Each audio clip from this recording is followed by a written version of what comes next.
Infinity. That game. That game, though.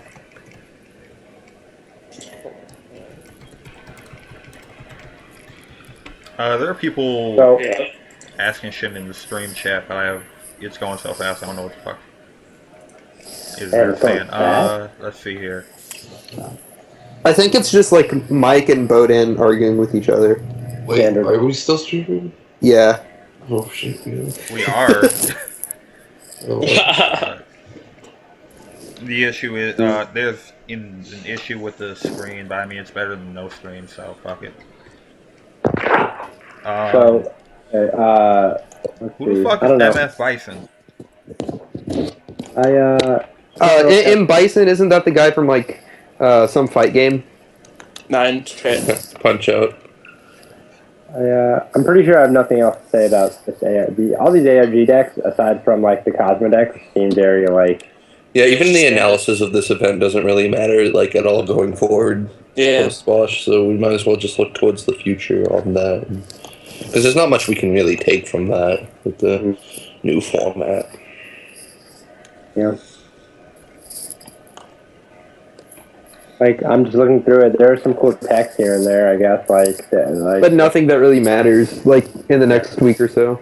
Like none of these texts would be played for sure. Like Speedroid's Manko in the main. Like, okay, no, not happening. Mass Chameleon, I think, is gonna phase out. There's no reason to play Mass Chameleon post Bosch. Yeah, with the advent of Face Off, I mean that's. It will still be relevant side deck because you'd still win it in the Cosmo matchup, so I could see it still be sided. I don't know. I think just like Draco Face Off is probably better. Yeah, there's 6 ways to see Draco Slayer. Also, Scolding, which Lair main deck. I don't think that'll see play anymore for sure. Yeah, I think Scolding's ability to negate like Wavering Eyes and shit is going to be slightly more relevant than just negating summons and monster effects with what's his name? The new Solemn, the $90 one or whatever. Solemn Strike. Yeah, that thing. I think the best decks now all play Damage Juggler, and if you're not Bowden, then you're losing. So. And I say him specifically because his deck doesn't play Damage Juggler, which is unfortunate. But all the like the good Pendulum decks all play Damage Juggler. So not only that, but you also play your own copies of Wavering Eyes. And the problem was that Magician decks wouldn't play like Damage Jugglers. Like the Magician deck, which was like the best Pendulum deck up until I guess this point.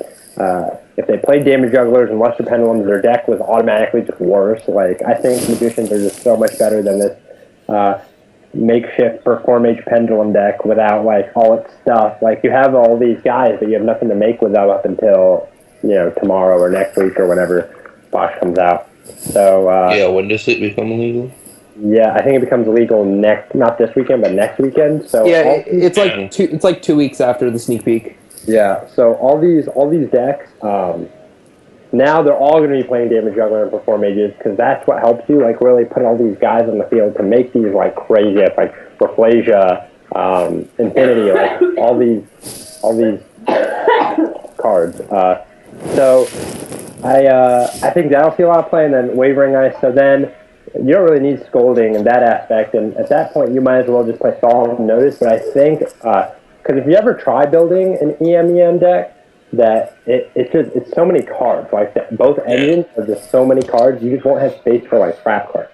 So I think Twin Twister comes out at a very interesting time where and Twin Twisters is the card. It's the quick play spell that comes out in Bosch where you discard a card, target up to 2 spell and trap cards and destroy them. It comes out at an interesting time where trap cards aren't even that good anymore. Like maybe. And then, like, all the other... But it hurts all the other decks that have, like, floodgate strategies, like Burning Abyss. And any other deck... punishes it. Yeah, so you can't play these, or I guess you can, but becoming these floodgate strategies, or playing these floodgate strategies become a lot more risky, which is very interesting because the one floodgate strategy, which is, like, Scythe, that they played for Orlando actually doesn't get worse. In fact, it becomes better, with Yeah. Lister coming out, which is a little interesting, but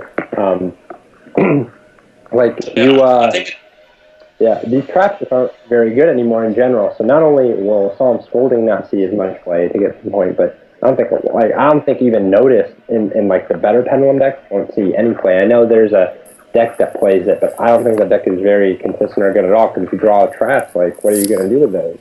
yeah. Speaking of that, I don't think the Trap Trick Exceed monster is very good because you have to play trap cards in your deck. So it's like, yeah, you get the ability to like time space from the deck or something, but what happens when you just like draw the time space? You don't actually ever want to draw the time space or the bottomless or just like whatever. On top of that, the X deck is super tight, especially now that you have to play like the second Dignister and then fit Room for Infinity and all that. Like, I just don't think it's worth its while. So what's really interesting about Rafflesia is that you can actually use it as like an aggressive card too. So while I don't think traps themselves are very good, and I'll agree that I don't think Time Space or Bottomless are really that good. I mean, I guess Time Space is really good against the Cosmo matchup, so you could side one and make Rafflesia against that deck if you don't want to main it. But against the Pendulum matchup, I think what some people will start to lean towards are making cards like Centuria Beast still, like with the Palomuro or however they make it. Yeah. And a Pleiades next to it to protect it. So Yeah, I you'd think rather the just best lock them out of the game and then summon one defense, like Giant Hand, and stopping one player isn't good anymore. You have to stop the whole turn. Right, so I think what people will do is start playing Gigabyte and maybe even Archfiend of Nefariousness or whatever, because if you pop Gigabyte with Pendulum Wizard, you can actually get like get the free card. So No, I think it misses timing. oh, does it? Oh, I guess I'm wrong. But definitely Gigabyte for sure, because you can make it forces them to bounce the normal summon, and you can just make Rafflesia. If you have Hat Trick, it's game, because you can just make Rafflesia and then send Treacherous and pop both Pleiades and Naturia Beast and just instantly out it, and then just explode. So Yeah, I think that's like too optimistic because you need to have the Hat Tricker, the Gigabyte, as well as the normal summon to actually get through that play. I'd rather play like Ghost Ogre or something that's more consistent, because Gigabyte, that's not actually an out to that board unless you have the all three really, because they're almost never going to make Naturia Beast by itself. But like looking for outs of that is what's going to really define it, especially for Sydney, because everyone I know is just trying to lock with Beast because they can't find anything else. I think the most important thing right now to analyze about the new Pendulum decks is how many of them go first and how many go second. Because I think that the Ariadne builds all go first, and it seems, from what I've found, almost unilateral, that a lot of the guys playing the builds without like the searchable counter traps and stuff are, even though they have like glow bulb and stuff, a lot of them are still choosing second. So if like the Ariadne builds fade out, which is a prediction that I have some other comments on, but if it becomes just the Pendulum decks that are going second, then you're going to want depends what we're talking about. Because if we're talking about Sydney, then Ariadne's going to be just as prominent, or if not more, because the general public, like, even though most people who aren't terrible know about all this stuff, the general public still think Ariadne's the way to go.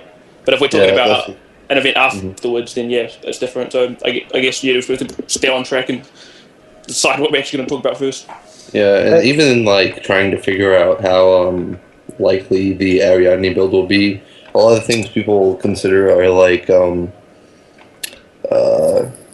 the how good players are corresponding to how they play it, but like then the problem is like a lot of the people that will have these cards because they're more expensive, like the entire deck, are people that are probably going to have some sort of contact with someone competent anyway, to at least get some sort of guiding principle from. And if you have every competent person saying, don't play Ariadne, then that can just travel on to the people that are even less competent. And then, like, if you assume competence below that, they probably won't even have the cards to begin with. So I think it creates, like, sort of like a cult mindset where you just end up with a situation where people aren't even playing the cards. So it just depends how far that travels, you know? I don't know. I think people will still probably play the Solemn card regardless if they play Ariadne or not, just because they see. Oh yeah, well, I don't know. I like to think of it as Ariadne because that's like a whole nother deck by itself, just because it's like a pendulum card with searchable. Yeah, you're dedicating at least like 6 or 7 cards just to do it, and like it just bricks you. Like it's not worth it. And it's pretty awful going second.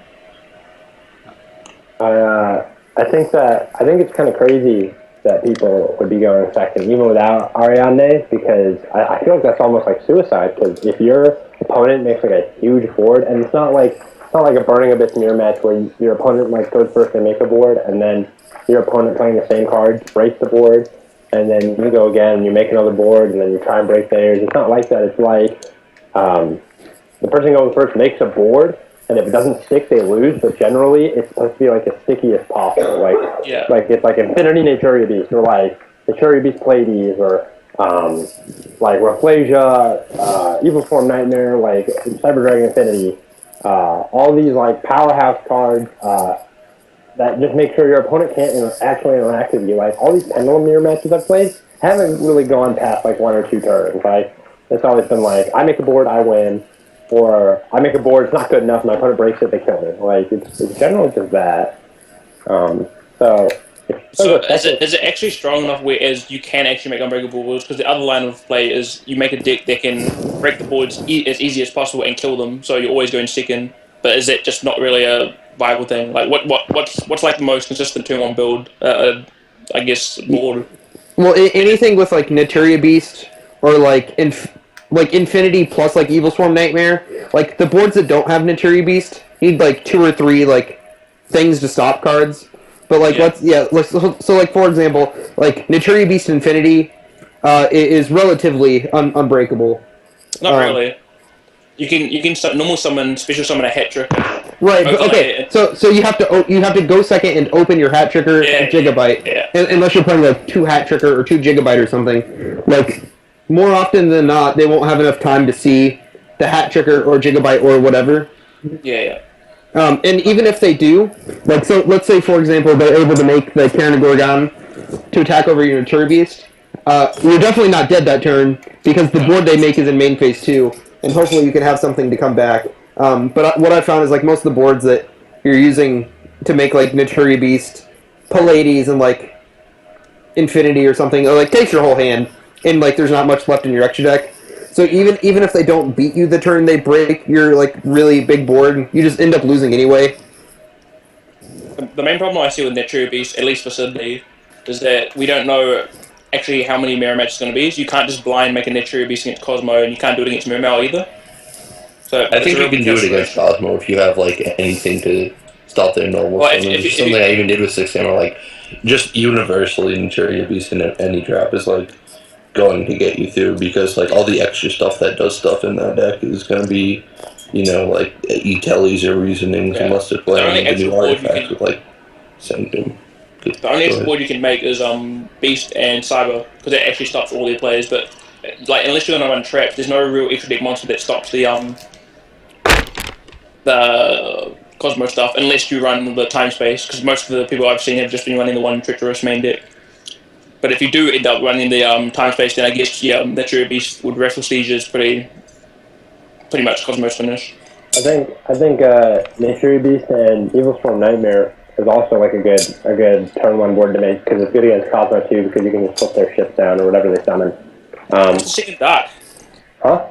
It's Vector Overlord and the Skulker guy generally. Then you can also play other cards, other Perform Mage cards that are dark, I guess. But that's I just see Bowden do all these things with like all these like cool, crazy, interesting Nightmare Evil Swarm, like badass Naturia Beast playboard.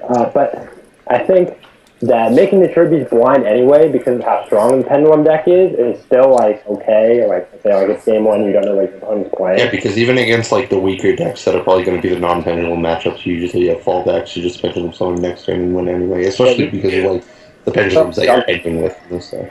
Yeah, is that the case with Mermail though? Because I haven't looked at it like a lot, but is that? Well, that's definitely something I wanted to talk about. I've actually like been trying to make that deck, because I think that like Undine and what's the card called, the Atlantean Prince, being cost to send Dragoons is really useful, because they kind of like make Infinity or even Notice a lot worse in that regard because they like have multiple things that you have to negate, and then you can still like special summon and then have like Mullen Glacier, and like it's also a deck that can go first or second, whereas you can when going first having to play with like Mullen Glacier or going second into like most boards.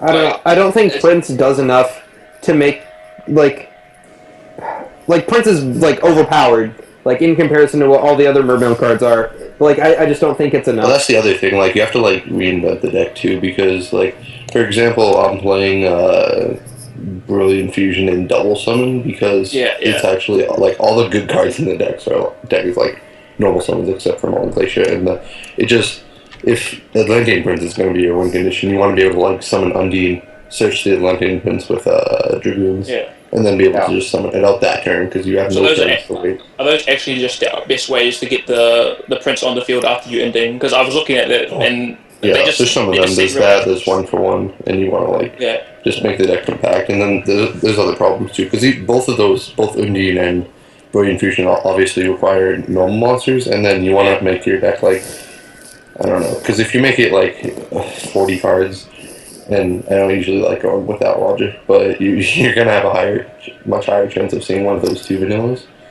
and you can't actually see one of those two vanillas and like do anything with them in this deck. So like the other idea is just playing more like cards, which I don't know, it's something I've been looking into. Which was like really popular with Mermails in the past. Was like you would see. It would not be uncommon for the deck to be 45 cards or higher. The only reason why they could get away with that is because they had literally like 18 rotors, like everything got to each other, so you just had to get to the one normal summon and they could continue your plays. But even now, it wasn't really even justifiable because like they only had like one card in their deck that they didn't want to draw, which was Genesis. I'm not saying it's justifiable. I'm saying they could get away with it. Yeah, but then like with even the clowns, I don't want to draw the clowns, but you need them for like Brilliant Fusion, or else you're sending like nothing.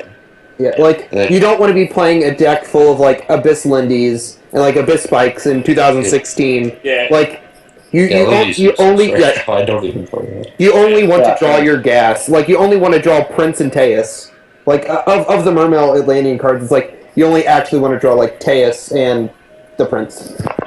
Summoning Abyss Lead's really good right now too. Oh yeah, I think so too. Like if you go like Abyss Lead and then you resolve Mullen Glacier at the same turn, that's like a lot of cards. And then there's a play that Mermails have if you draw Diva anywhere in the combo, where you can actually summon Lead, Mullen Glacier, and Trishula them on the same turn. Yeah, that's another combo, just like Undine and then double summon your Brilliant Fusion to you search out the Deep Sea Diva with the Dragoons, and then you just have like a ton of cards for free. Yeah. And you can like it's the best infusion in the game. Yeah, and Sephir Knight's a level 5, and you can do stuff with that. Like you can single with Gen X control to make a to take another card from their hand as well. Oh yeah, also like Abyss Megalo like sucks to draw. Like you don't want to play Abyss Megalo. Like like Lead's way better right now. Like you don't want to draw Marksman or Heavy Infantry. It's like. And that's another problem with Megalo is because now we have way too many like bad cards to play. Like Abyss Scaled, the Mizuchi, or like all those cards are terrible. Even the traps right now. So like, if you're gonna play this deck, it's hard to not play more cards because you just have so many bad cards that you have to play as expenditures for playing the better cards. And like you need the bad cards to make your good cards work. So it's not like you can't just cut the bad cards and just say, oh, I'm only gonna play the good cards, because you need the bad cards. That's why I'm not really even opposed to just playing more cards, but I don't know. I mean, I think that's just a flaw with Mermails in general, and I think that's probably going to be something people realize.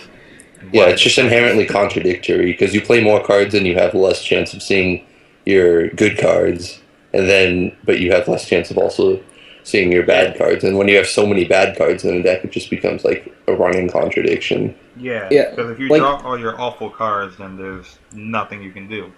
You would just have to run hot for a tournament, because in the end, playing a deck with 12 to 16 cards that are just awful is going more often than not is going to catch up to you.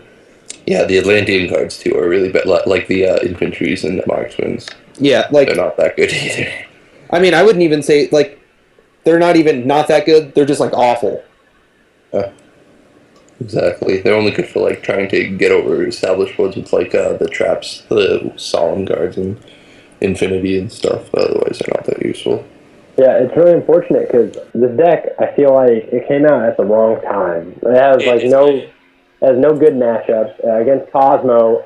Literally Cosmojo on the Prince because it's an ignition effect with rape, and then against the Pendulum deck, if they're not making a huge board where you can't play, then they can like they play enough anti aggro like the Juggler and like Crit Clowns that they can just like and like the recurring Pendulum monsters that they can just kill you like the following turn. Or they could just like make just like a turn 1 Dweller with like Infinity.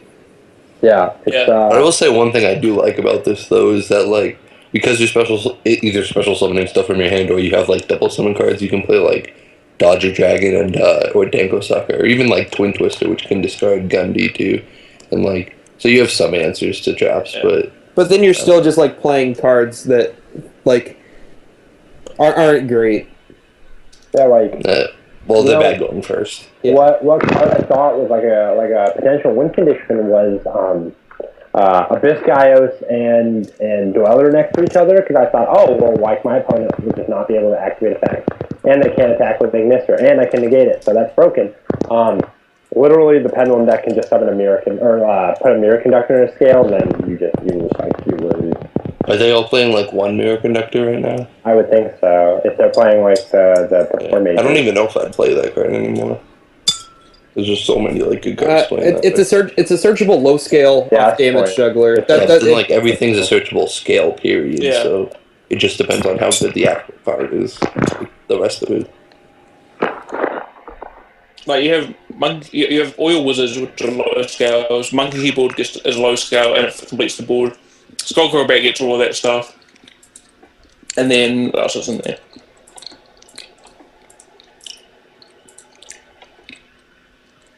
And then the rest of the deck is just like if you're running the Draco Slayer cards, that gets you a low scale. Like it's just not really or it's almost not with the spot. Because you're almost always wanting to search the plush file. Yeah, it's just really difficult to come up with a non-pendulum answer for the format. Like, even the other stuff that you want to get into, like, I don't know, Infernoids and stuff is just inherently weaker. Yeah, are there any other like cards coming out in the next set that we just haven't like that people are just missing? Like there are new Kaiju cards that I just read. Did they come out like? Did we figure out what they did like a few days ago? Yeah, they're relatively new. I also think the Toad, the Magispector Toad, is a humongous card for the archetype. Oh yeah, that card's really good. That card's like either the Fox or the Spell Guy, right? It sets it from your deck, so if it's basically. It's the Fox. It's another free copy to the Fox, really, which is really good. Yeah, like, because the Tempest, their counter trap, is just like incredibly powerful. So the fact that when you can go off in a turn and end with 2 of those, it's just like really tough to beat. Because before it was like if you could get to the Fox, you would have 1 set. So now it's like you can get to the Fox or you can get to the Toad, and if you get to both, then you end with 2. Or the regular trap, the Tornado, is the searchable out to Naturi Beast, which is really sweet for the deck. Because you have way more outs to a turn 1 Naturi Beast than you would if you were playing a deck like the Perform Mage Pendulum deck, where you just have to like hope to draw Hat Tricker or Gigabyte. So now you could draw like Raccoon, and if they don't kill you, you can get to the trap to kill it, or you could just like open one of the 6. Another card, we brought this up in the call earlier, but I don't think we had it on stream, with Pendulum Storm. Which is... Oh, yeah, I think that card is really good. Yeah, it's another Heavy Storm replacement, essentially. You pop both their Pendulum Scales and their Set Solemn or whatever other shit trap or floodgate they have up. I mean, I wouldn't quite call it a Heavy Storm, but ideally it's a card you might consider putting in if they're playing the trap build and you're going second, because it can pop both of their scales and their face down. Right. But going first, it's just pretty awful. Or drawing it mid to late game where you have your own scales established yourself. It's not the best. But it's a pretty neat card going second. I was thinking against the Aerodine deck, popping one back row just isn't enough. And a lot of the time they're popping their own scales with the wizard, so you lose your ammo there. And if you do pop their scale, they're probably unless their board's unbreakable, they're going to be able to put them back and just make another board next turn. Like I said it before, I think Storm is kind of what you want, in that if you want to clear back row, it seems like you're trying to mix up Storm and Twin Twister and just be able to get rid of their scales, whereas you should be targeting one specifically, because getting rid of their scales during your turn isn't actually that great.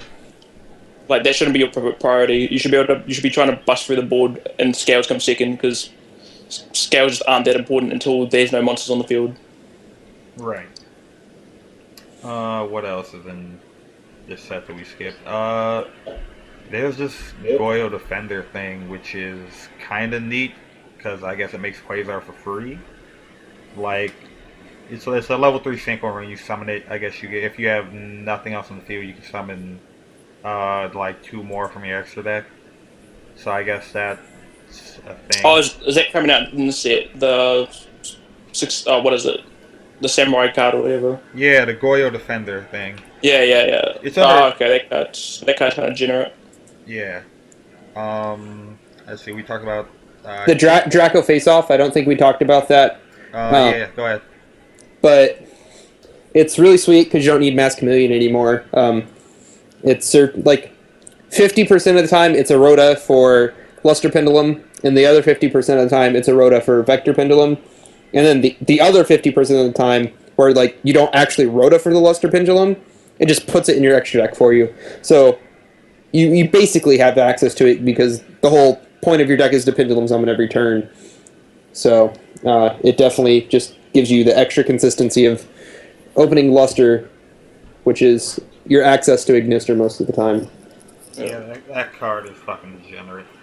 It's a quick play spell. You can fucking play it mid-combo. You can open up with it the Ignister, their shit before.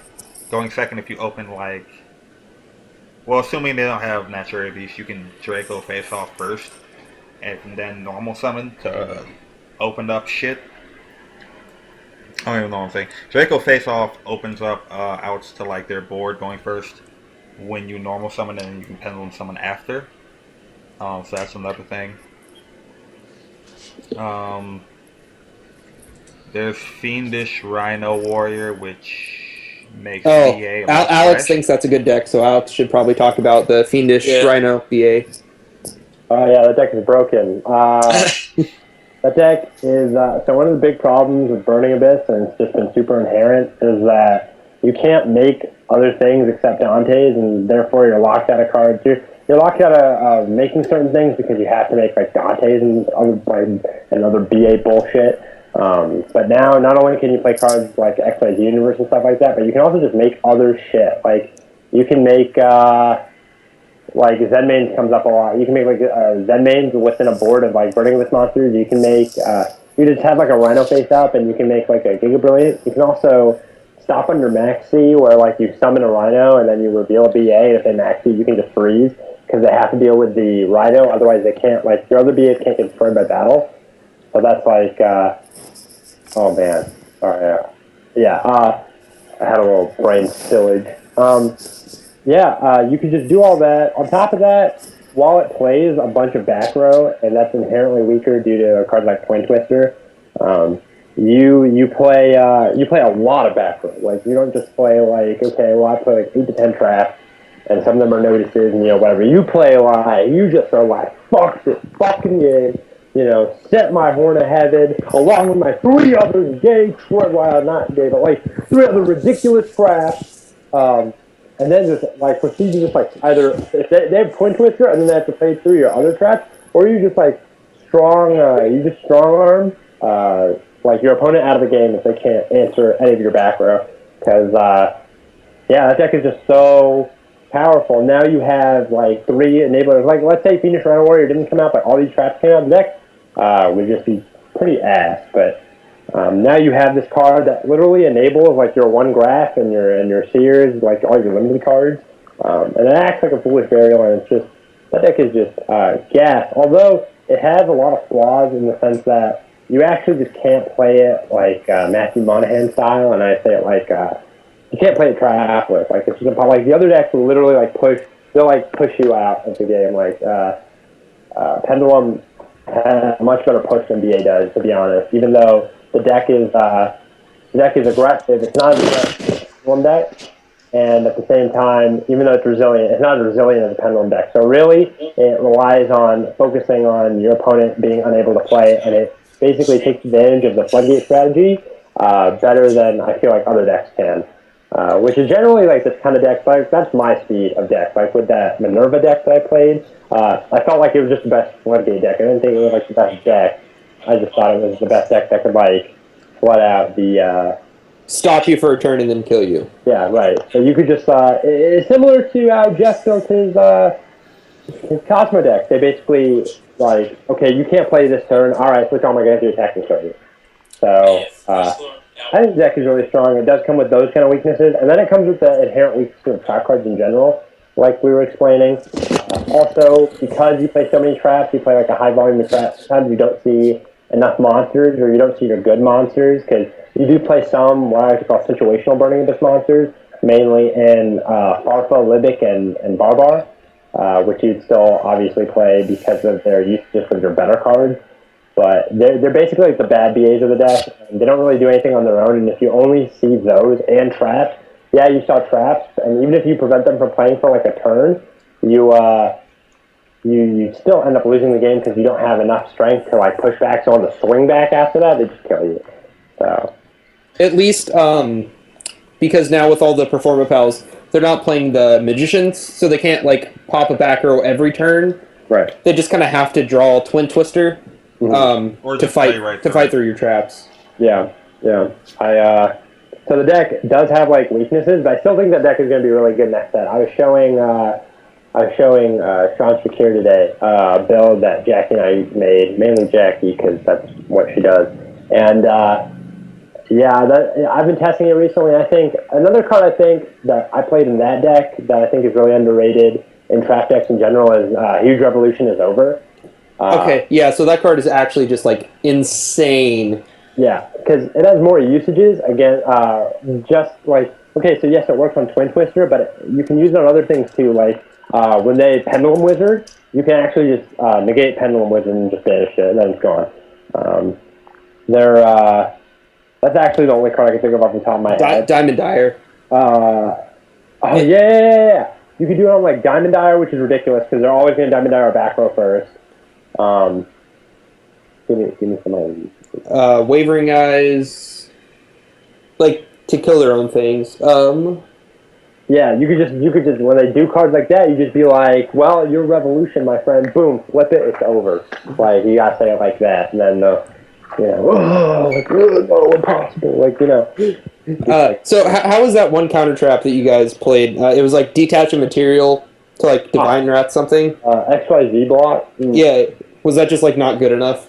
Well, it's good, I think, but it's kind of useless now because you just want all your trap cards to stop their summons. Yeah, like and Somnos is the same thing. XYZ block was really good though because back then it was like the format was Cosmo or Magispector, and you really just couldn't play Breakthrough Skill because of fucking Magispector, and you can't target them or anything. So it proved to be like a really tough matchup for Burning Abyss, even though all their guys were small. But XYZ block, you could use it like as a breakthrough skill, where you stop them for like you basically stop them from searching, and then you could follow up and like Firelake their board, and then they can't like do anything because they don't have any more cards to play. So do you think Firelake gives it an advantage over just playing Trap Heavy Cosmo build? Because you can pretty much that's the only difference between the two builds, like between a Cosmo Trap Heavy build and thing. And Cosmos have the field spell to like try and get to the traps when they already have all their monsters and stuff like that. Like what's the big advantage? I don't think Firelake actually is that great anymore, and the reason I say that is because you can play, like you yourself can actually play Twin Twister, and I feel like Burning Abyss takes like the most advantage of that card. Like from like the moment I saw that card, I thought that card was ridiculous, and I think Burning Abyss, just based on the fact that like their discard traps are just free, like, and they're very high impact, which is important. and most of their traps, like not this isn't the case anymore, but most of their traps at the time played very upward to like removal. So you played like mystical space typing and stuff. Other traps like Fiend Griefing, which I think is another good card right now, and Discharge traps just played upward to like those removal spells, but it takes advantage of Twin Twister, and I think that's the advantage the deck has right now. It's like, you could like discard Rhino off Twin Twister and boom, like it's lit, like it's over. Or just like the sheer volume of traps, because even like for example, a trap heavy like what someone would consider a trap heavy Cosmo deck might only play maybe like 10 or 12 traps, and people will go, oh damn, that's a lot of traps. Like a trap heavy BA deck is like upwards of 20. Right. It's like but because of Cosmo Town, that makes the 12 like kind of inflated because you're more likely to see them with the Cosmo Town. So you have to draw the Cosmo Town, and like you have 6 of them. I guess. Yeah. You also have to put cards back too off of Cosmo Town, and on top of that, you're playing less traps inherently, and you can't. The reason why you can't play more is just because there are too many Cosmo cards now to play, which is kind of funny because the problem the deck originally had was there weren't enough Cosmo cards to play, and now there are just too many. Like, so to make your deck good, you have to play a lot of Cosmo monsters, and that means inherently you can't play that many traps. And I don't think Cosmo is a good trap deck anyway. I think it's better off playing like more like artifacts or like hand traps or disruption in your hand that like your opponent can destroy. Like you mentioned. I agree. It's not a very good trap deck, but that's the only way it can survive right now. Like some kind of disruption. It can't just play its engine. And then like the quality of traps Burning Abyss gets to play is just like way higher. Like Horn of Heaven is like pretty good, and and then you can get like discard traps like Phoenix Ring, Wind Blaster, something for example. This is another big one.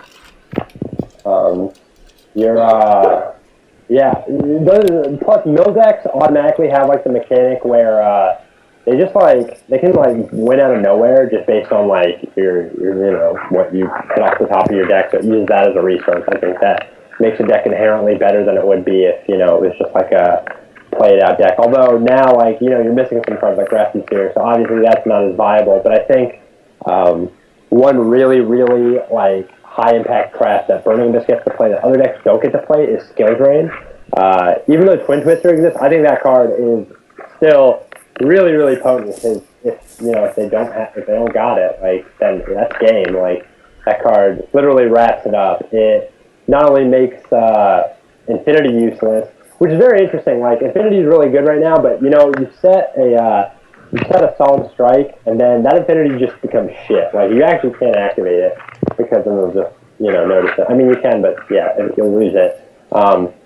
So it's just like Yu-Gi-Oh! Is kind of in like a paradox phase right now where traps have gotten shittier because of like the removal and like the ceiling of decks, but at the same time they've gotten better just based on their effects and their card tech. Yeah. So it's really interesting, but I think Burning Abyss definitely takes the most advantage of traps out of any deck that exists right now. And the Fiendish Shadow is in the new set, right? Yeah, it's a common. Okay. Yeah. No, Mike messes with it. My boy Mike Alvin Cheese. Alright, the next card, people were asking about this card in the chat as well. It's called Forbidden. No, that's not what it's called. Unspeakable Grimoire. You declare an extra deck monster type, and then both players send all monsters they control the declared type to the graveyard.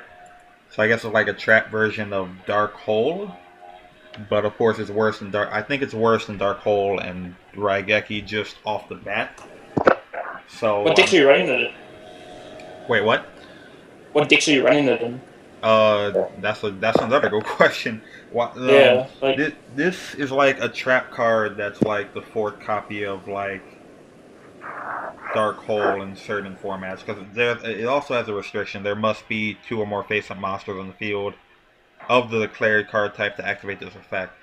So it's kind of like Needle Sealing, right? Yeah. Like if you say Exceed monster, like at some point to make those 2, there was probably 4 like on the field in total. So It's probably just like a worse Needle Sealing. Generally 3, because you make 1 and then you get the next 2 on board. But Wait, so it's I don't like think I can- XYZ fusion or synchro, but not like. yeah, I'd rather effective. just use Universe because no one's making two synchros. Like Universe is just a better card. You can They play do, they- Universe. Torrential is also like it falls in the same category, but I understand like if they make a board, you can just set Torrential. But I don't think I think a deck because both players have to send, right? So like if you call XYZ, you have XYZs, then you have to send yours too, right? Yeah, so Yeah. it sounds like it's a Cosmo card. Yeah, it's They don't- like they a don't use Cosmo, Monarch. I think maybe even Burning Abyss card because your XYZs are free anyway. Yeah.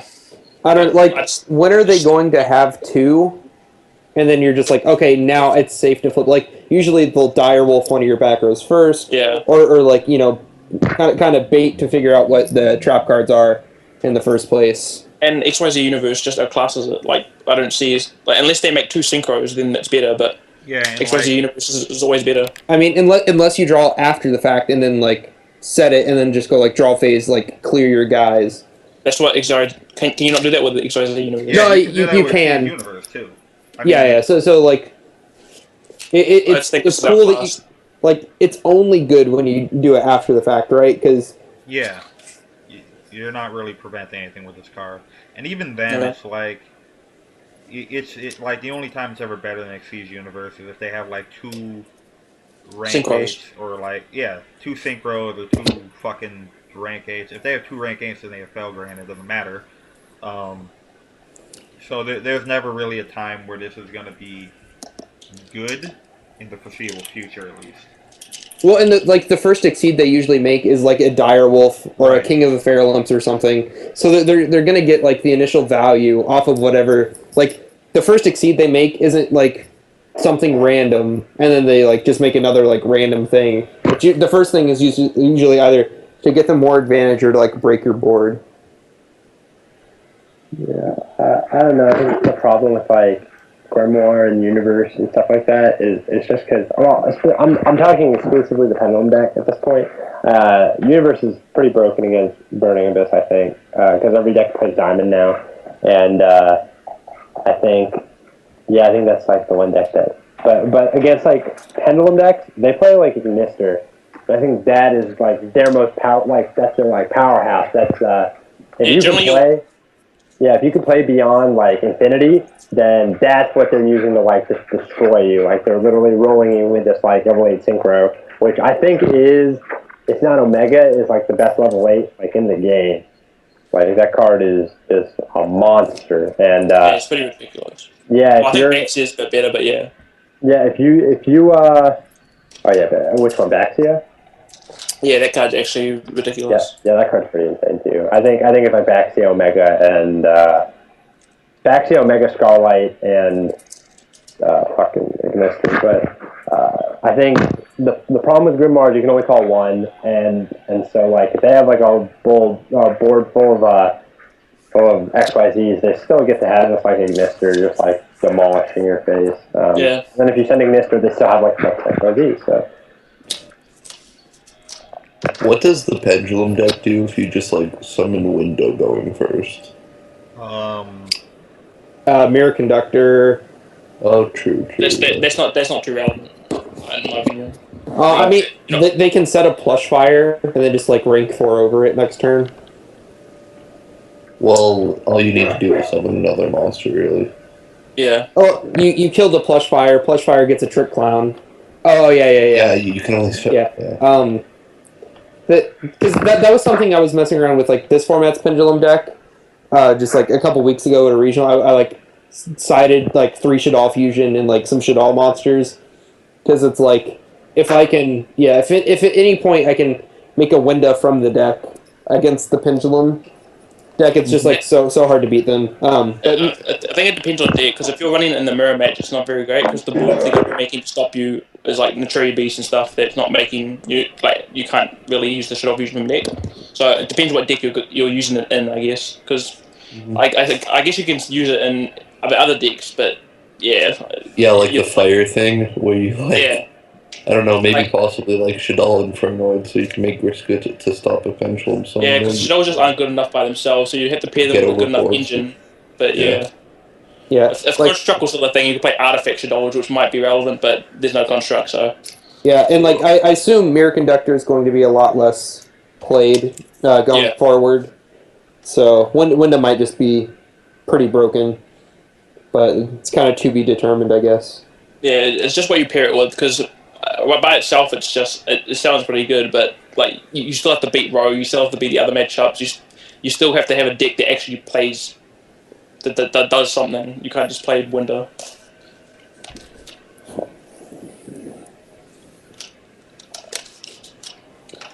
Have we spoken about the other shitty counter trap? Oh, where you there's discard the another type. counter trap? Oh, Yeah, the one that's just terrible. Yeah, go ahead. Ultimate Providence. Yeah, let's explain for the people who haven't realized it yet why that card is just awful. It's not a cost, so you still have to discard if you have Aridine. Wait, it really isn't a cost?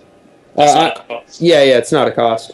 I'm actually surprised. I thought I was just wrong about that, so I had to make this whole different argument about it. But like, if that's true, then like it's just the exact same thing. Like, it's just awful. Like, No. If it were a cost, it'd be much better. It would still be. Well, it would still be bad. Right. But it goes from unplayable to bad. Yeah, it's like you have to end with Ariadne in a situation where you should already like win the game anyway. Like, And we already established that Ariadne isn't even optimal, so this card doesn't make it any better.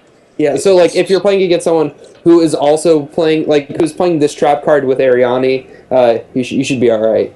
Yeah, it's just every problem with how I expect people are going to try and justify playing it, like some sort of like versatility in the cards that you can discard and it matching up with like different situations, but it just doesn't matter. Like, you'd rather set a trap, so it doesn't matter if you're discarding a trap. You'd rather play a spell, so you don't want to discard a spell. You would rather just have like a magic jammer in your deck. Yeah, and at that point, if all you have is monsters, then like play Divine Wrath or something. Yeah. Yeah, like out of all of the counter traps to choose from, you might as well choose something that like specifically deals with what you're worried about. At least then, if you're like in a bad situation where like most people aren't playing or won't have traps, you'll be able to discard a trap for a monster if you're playing Divine Wrath, something like that. Yeah. And then you'll have something that can actually have its cost negated by Ariadne. And then, like, if you wanted to actually like negate a spell, the deck plays so many monsters, and the spells are so powerful. It's like, do you really want to discard your, whatever? Also quick play spells, so you're setting them all up. Oh, that's the card that I don't think it's a new card, but what is it called? Magic Jam. Oh, the Magic. The soul, the other one, the one that makes it so you can negate a spell. Oh, Curse Seal, the forbidden spell. No, the one where you activate it on a pendulum. Magic Drain, that's the one. Well, we're on the subject of like Exactly, they're talking about Magic Drain. Huh? They're talking about Magic Drain, Jackie. Matt Monahan said, while we're on the topic of talking about shitty counter traps, how do you feel? Speaking of Curse Seal, the forbidden spell, like of the bad counter traps, I think it's like a pretty decent choice out of like the bad ones. No, I was actually going to go somewhere else with it though.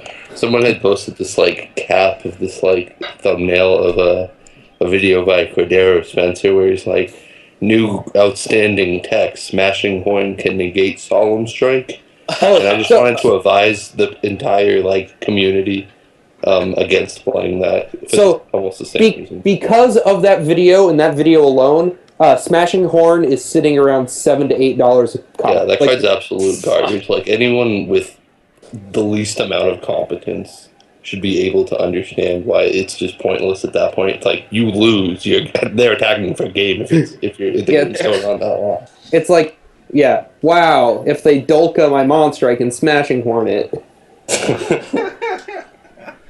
and even at that point, I mean, no one even considered Seven Tools of the Bandit or like Wiretap to negate Solemn Strike or any of the other counter traps.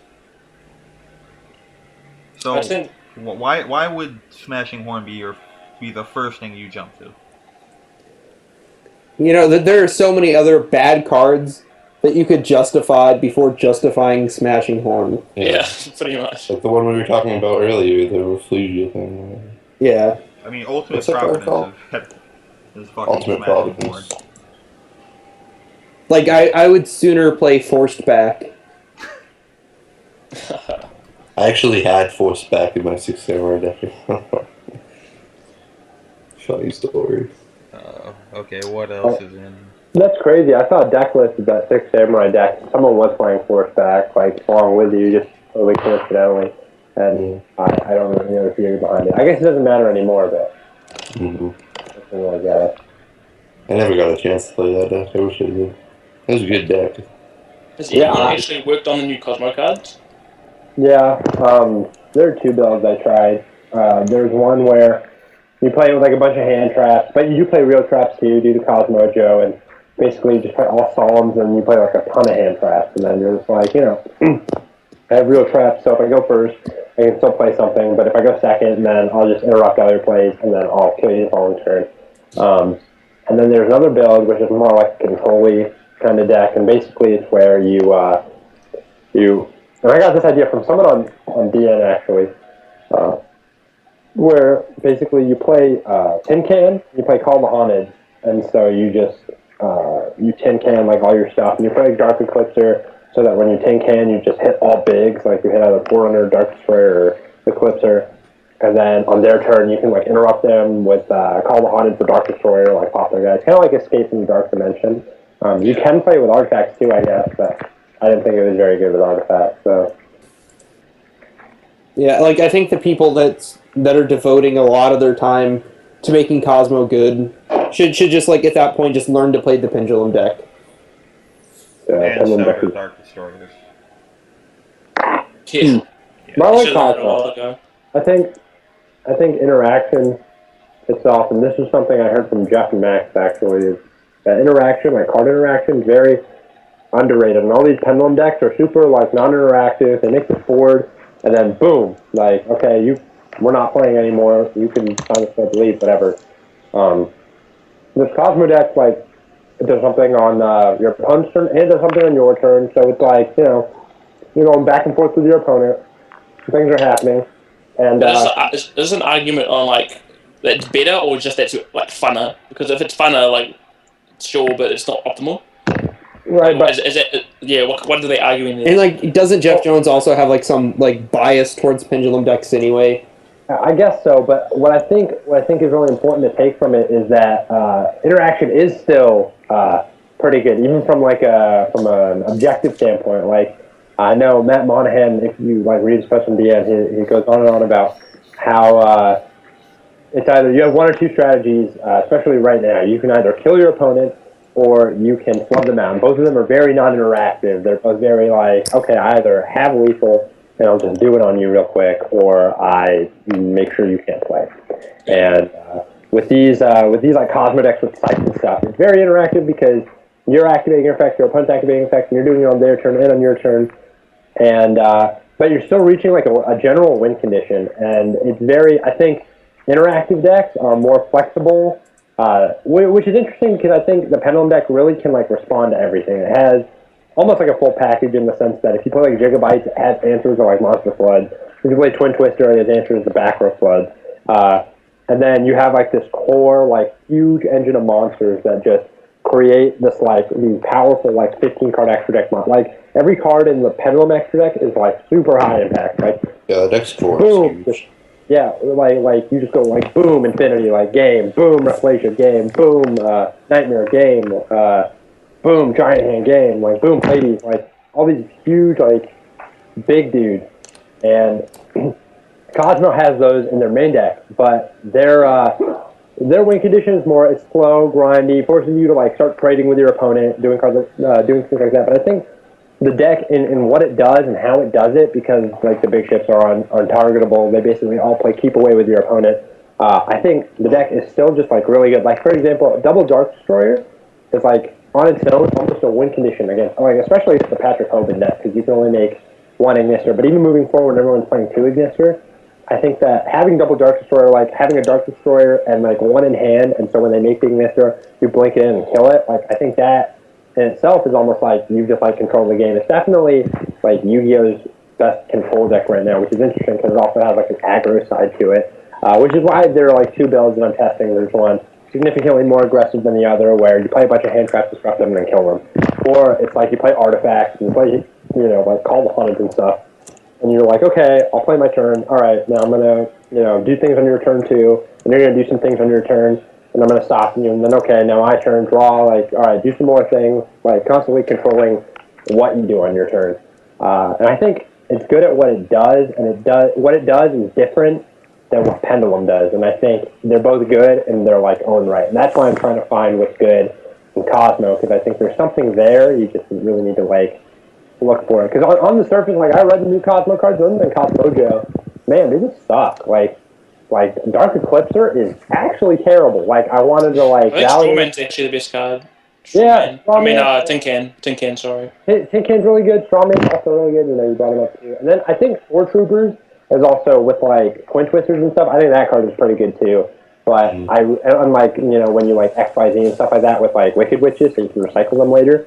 But I think like even Cosmojo isn't even that good, because you can only play once a turn, and that restriction is huge. You can't like pick apart a board. If you didn't have that restriction, boom, like may the force be fucking with you. Like okay. Yeah, like the only time I feel like Cosmos can consistently beat the Pendulum deck is like you just have. It's like if your opponent let you go through your deck and pick out like your ideal starting 5. Yeah, exactly. Like it's you have almost, which is an in-phase search. You have Farm Girl, which searches during the battle phase if you can make an attack. Like you can't choose what you want to do. Like you just play with your hand. You have to have like a level 4 or lower Cosmo, like a Dark Destroyer, an E-Telly, and other cards. Yeah. And then even then you're still not guaranteed to win the game. Like that's just one Dark Destroyer. Like that you summon one Dark Destroyer. That's your big play for the turn. Like the deck just can't consistently do a lot in one turn. Like if you try and up the ceiling, I guess with like Brilliant Fusion or like Instant Fusion and stuff, you're still not actually helping your engine. You're just adding extra things to do. Because if you play Brilliant Fusion, you still need to draw the 2 normal summons as well as the 2 big guys and all this kind of stuff. It's still got the same problem it's always got. It's just a little bit stronger and a slightly more consistent.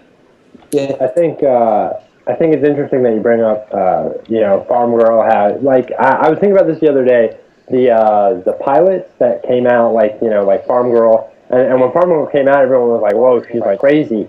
I can't really remember like. Man, it's just hard to get a Farm Girl search nowadays. Like, it's hard. Like your opponent just has to brick and like pass to you, like. And even then, like they could they could damage juggle it, and boom. If they're just passing with no board, they have damage juggle. So like Farm Girl's not working. Yeah, that's what I'm saying. Like in order to get a hit in with Farm Girl, you basically have to open E-Telly, because you have to like get the big monster out to attack over their card, and then E-Telly into a Farm Girl, and that's just a search. That's like not even to like combo, like to like do anything. And then like at any point you run out of gas in Cosmo, like you instantly lose. There's no like. Oh yeah, for sure. And also the thing is like the Pepper deck just summons Trapeze Magician and you can't kill them. Like all right, just like ever, yeah. Trapeze and defense. You can't win the game anymore. Like I've seen people try. I think a big thing that they have to look forward is Interfusion, because the Tin Can makes Interfusion viable, and Interfusion gets you the Dweller, which lets you actually play against those boards. But Trapeze is just the huge, and again Trapeze is just let you kill them. So they can summon Trapeze to kill you, like Ignista to kill you. Like it's so easy to just kill the deck. Yeah, I think, and this is why I think like because of all these cards like that stand my Cosmo's way to like really function. I think board wipes, especially in that deck, are going to become better again. Yeah, like there's no reason to not play 2 Dark Holes in Regeki in your Cosmo deck. Because like if you're going second, and you always choose to go second, and I feel like I was telling you guys earlier when Matt said they want to go, or Pendulum wants to go second, I think Pendulum actually more so wants to go first to make these like huge juicy boards, and therefore you're choosing to go second with Cosmo, and you'll have these board wipes, so you'll respond with a board wipe, and it'll like at worst, and they'll have Infinity, and then that's that. But then you can like play your hand. Your normal summon deck becomes rather okay because you're left rather unobstructed. The deck itself doesn't play like many traps, if any. And even with Rafflesia, what's really cool about some of the pilots like Wicked Witch and Good Witch, Good Witch is also just an inherent out to the Rafflesia Infinity board. Because if you have the big ship in hand. Oh yeah, so Good Witch Big Ship is basically you you can like book the infinity, and then when they negate it, you blink it out, and then they can't time space that, so or bottomless that, which I think is pretty good. But even then, like that's still like not very impressive. Like it's fine. Like it's a solid play, but like even then, it's not like cracking their whole board. You know. You I know, think the problem with just Darko and Rageki and stuff, it still doesn't solve the point. I think initially people will be making those big boards against Cosmo, but the best way is just to sit on a trapeze or like floaters, and then on your turn kill them. Like, there's no reason to put an unbreakable board when you can never die. Right. Well, this is game one, of course. So like, like assuming you don't know what your opponent is on heading into the match, you're more often than not just going to make like this humongous board that tries to say like, okay, mirror match, you can't beat me, and then in that case, Matt made a good point that if they make an Interior Beast paired with anything, you can't really play as long as they can stop the initial summon. All your extra summons are spells. So like, if they do make that real unbreakable Interior Beast, like there's nothing like if they pair that with a Infinity or something else, like you still can't play because they stop one. Right. That's what I'm saying. Even if you open a like Good Witch and Big shit, that's still like not like. Sure, and then I just kill you on my following turn. You're not running 3 Good Witch. Like, that's not really a situation that's going to pop. right. Like, I mean, going forward with the popularity of like cards like Infinity and Rafflesia, I think you definitely at least like probably 2 is where it'll find its correct number. It's a card that like it's on the bridge where it's good in the Cosmo Mirror, and it's also good in the Pendulum matchup. So I think like that's why I'm like trying 2 right now because I took out a Wicked Witch, and I'm playing like 2 Good Witch, 2 Wicked Witch. But what's its application in the mirror match? Like, it outs the bad witch. Yeah, because defense mode they can like sit there. Yeah, like Cosmo Mirror matches with the Wicked Witch is basically just like sit on Wicked Witch, just like infinitely. Yeah. So, another card, a Cosmo card, I guess. Jeff Jones then played it. Was the Light Sword. I don't like. What's its main use? I guess. Oh, it was just to do damage through Plush Fire, which is another thing the Pendulum deck can do. They can just like set Plush Fire, and if they have like Juggler, then there's no way damage is getting through that turn. But you can basically put it on like a Farm Girl when they have like a Plush Fire set. And I don't think it's very applicable anymore, but. I think I guess it worked with them because they could like use the artifacts. What is it called? Ignition to pop their own Cosmo Town to get the 1 copy and stuff. But looking forward, it's not looking that way. Right. Yeah. Even that's like a very like off chance of being able to search it when it's actually good. Yeah. So I don't think it would be good like either way. And then that's just like another bad Cosmo card. If your opponent does have that like incredibly powerful board. It's just like, I have like another dead card in my hand. Another garbage card.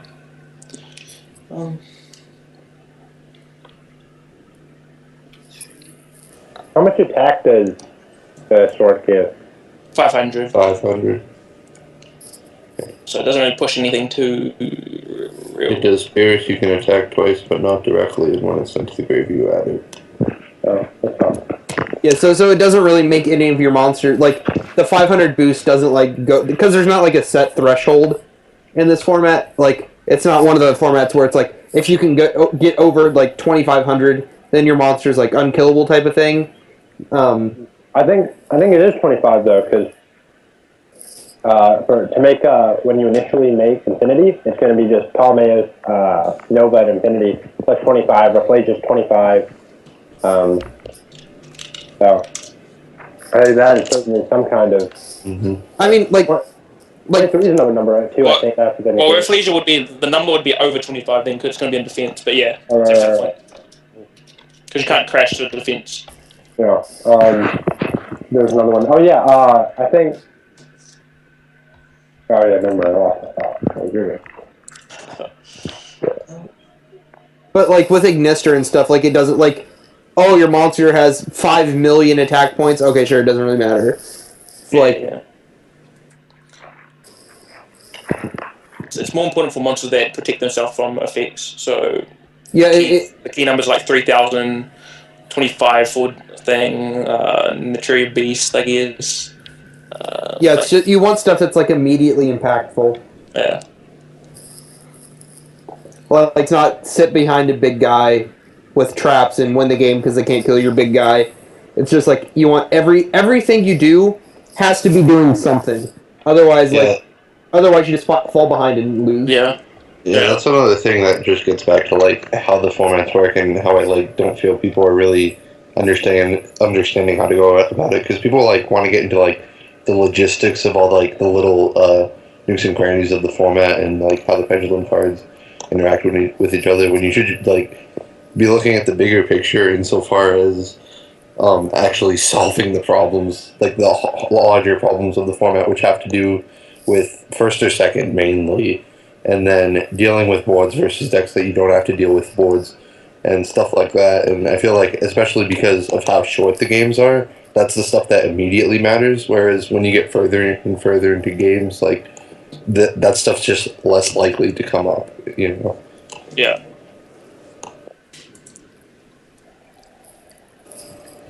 Okay, there is another sleeper card in Breaker of Shadows that I do want to talk about, and that's Dragon's Bind. Oh, so okay, that card is pretty sweet. It was a card that basically slipped under my radar until like someone from my locals was asking about it. Is Nightmare Shark a dragon? No, but Dark Rebellion is. I thought it had to be less than 25. No, it can be. No, to be less. It can be 25 or 25 or less. So what it does is you target a dragon you control with 2,500 attack and defense or less, and neither player can special summon the monsters with attack less than or equal to the target's original attack. So you make Leviathan or something and be Leviathan in BA or any rank 4 deck can make Rebellion Dragon. And it's just like, okay, like you have to draw Twin Twister. It's like another card that says like you can't play. That's like, broken. Yeah. You played in Burning Abyss.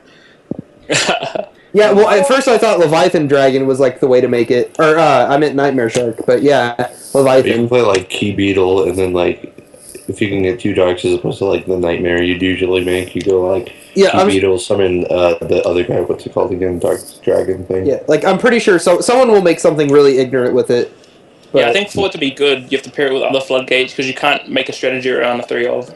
So like, if a deck had other floodgates that were inherently good or like a searchable one, then you could like actually build your deck around it. But putting a deck around 3 of isn't really a viable strategy. Oh, and Alex, you were talking about like Fiendish Rhino Warrior lets you make random exceeds first, so you can make like Leviathan first and then like.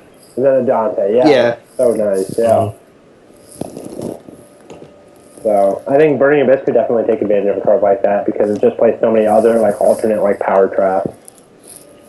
And then yeah, it's just like another one of those cards to try to like, oh, you didn't kill my Leviathan Dragon, so you can't special summon. My turn, Dante, Leviathan kill you or whatever. Yeah, exactly. Like Dante, Leviathan, Barbar, you're dead.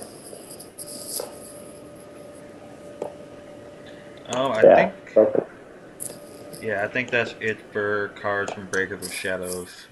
Yeah. That what's next? matter. I mean, we've been talking about the post-Bosch meta pretty much the whole time, and that's all I had. So, unless you guys have any other points you want to bring up. We've been talking about how the format's been developing and stuff, but we haven't been talking specifically about YCS Sydney, which I think a couple of people here will be wondering about. So, what's the initial things?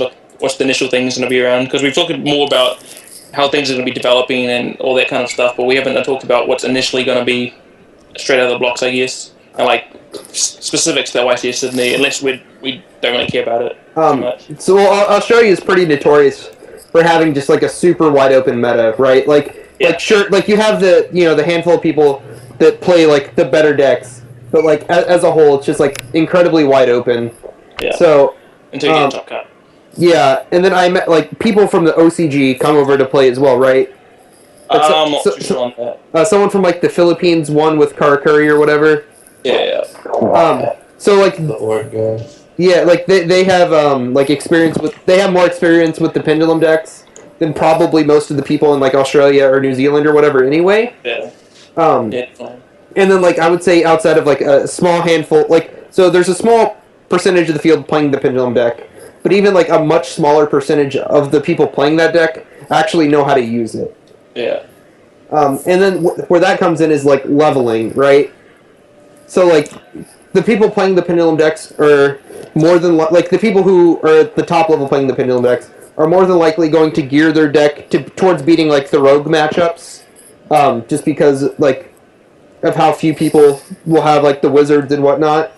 Yeah, I think just the problem with that is that I know a lot of people here have that mindset, but once you get the top cut, it is like an American event or whatever. Like everyone has the relevant decks, and running all these bad cards Right. just kill you in top cut. That's why a lot of the time Rogue win, or like some random deck win top cut. It's because everyone's just over prepared for the like Right. wrong stuff. That's Yeah, why there's the paradox of like building your deck to win Swiss or building your deck to like win the tournament. It's because like if you don't main deck cards for Rogue, you're more likely to lose to it in Swiss. But then like if you're maining, you know, Danko Seka in Necros or something, for example, and then you make it to a top cut where you're playing against mostly Necros, like it'll hurt you. I I think that's definitely. I'm sorry. Go ahead. I think the difference with this event and like Necros is that the pendulum deck is just so far ahead of everything else, apart from maybe Cosmo. So like with Necros, they were clearly the better deck, but like Burning Abyss could easily compete with like a couple traps. Shadows had Mistake and they had Water Fusion and stuff like that. Clifford Floodgates, like they weren't as far ahead as I think the 4-mage deck is now. So I think that like it's easier to forego those cards, even though I don't think people will be. Yeah, so I think that it's definitely an exploitable flaw in their mindset if they're going in with the idea of I'll just play to beat the rogue decks and then I can top. Because you can like say you can have the other mindset of okay, my deck's already probably just so much better than most of these garbage decks that other people are playing that I don't have to attribute that much to that at my deck building, and then I can have most of my deck allocated towards top cut. So if I were going into Sydney and if that was the case with most of the other competent players' mindsets, I would probably like use that to counter that flawed mindset. There's another deck I actually just forgot to mention that I just remembered. So post Bosch, and you may see this at Sydney too, because I think everyone will have these cards already. Is the Magician Pendulum deck, like Magician, Just like the Avion deck. Yeah, I but think they get a new level 1 tuner, and so basically they don't have to play like cards that don't work with their deck, like Luster Pendulum, to make Signister, which is really nice. And then they have a new, and this is like the best part about them, this is like their selling point, is that they have a new synchro, and it's the box cover synchro. And basically, it's called Enlightenment Paladin, and it is DMOC. It is DMOC 3 errata. It literally says when this card is synchro summoned, add a spell from your graveyard to your hand. That's it. And that's just a fact. And then, like, what are the spells you're adding back though? Wavering Guys and Instant generally Fusion are the only cards that come to mind, but I don't think the Magician deck plays Instant Fusion. Yeah, and if wherever you know it's in grave, you probably already won. Yeah, it's generally Wavering and Pendulum Call. Okay. So it's generally those two. I don't think the deck is necessarily that good because really, what does like I think it'll still be well represented just because it's the cheapest pendulum deck. everyone will have it. For sure. You don't need lusters. And And, Kirin's like- still ridiculous. Kirin is actually still ridiculous. Yeah, Kirin's like good. Kirin's insane. Kirin with Avion can still win you games. Meteor Burst to kill you through a damage juggler or whatnot. Like, big shit. Yeah. It's also important to note that Monkey Board is just like a Rhoda for fucking Joker anyways. And Joker just makes that deck super consistent as it is. Yeah, and being a 4 scale isn't that worrying because like all your things are bigger than 4 anyway, so you can use it at low scale still. Yeah.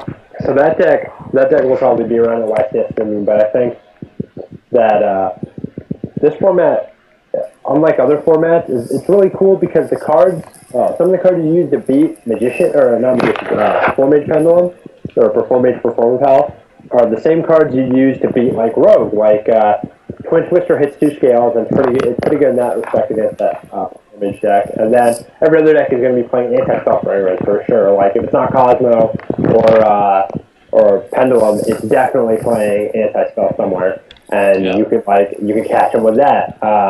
Like notice and warning, Gigabyte and well, not really nefariousness, I guess, but like Gigabyte and Hattrick solved that, where you just or like Luster and Plush Fire, where you just Diamond Direwolf. Like Diamond Direwolf actually solves all those like rogue tendency problems, and they also have application in like the mirror match. So I think a very standard like Performate Pal deck would be really like good. It would be a really good like call for this event, I think, because I think in Top Cut, yeah, you're gonna have a lot of mirror matches, but the mirror match generally, like they're like what Jesse said, there aren't a lot of people who actually know how to play the deck, I think, yet. And for the people who do, you can win based off of like the cards you tech out that are both like middle of the road. Like middle of the road isn't actually that bad. Where like you have these Twin Twisters which aren't that good against Perform Pal, but they're also like not bad, like they're beasts. And then game 2 and 3 you can side like broken ass shit for those decks. And go like into more specific detail, obviously. So I think Rogue, due to like these generic like powerhouse cards that we've got now, like Solemn Strike and Twin Twister, it's going to be a lot harder for them to succeed at like a top like a premier event for sure. So I think that should be the least of one's worries when playing like the best deck, which as of right now is the Performance Pal deck.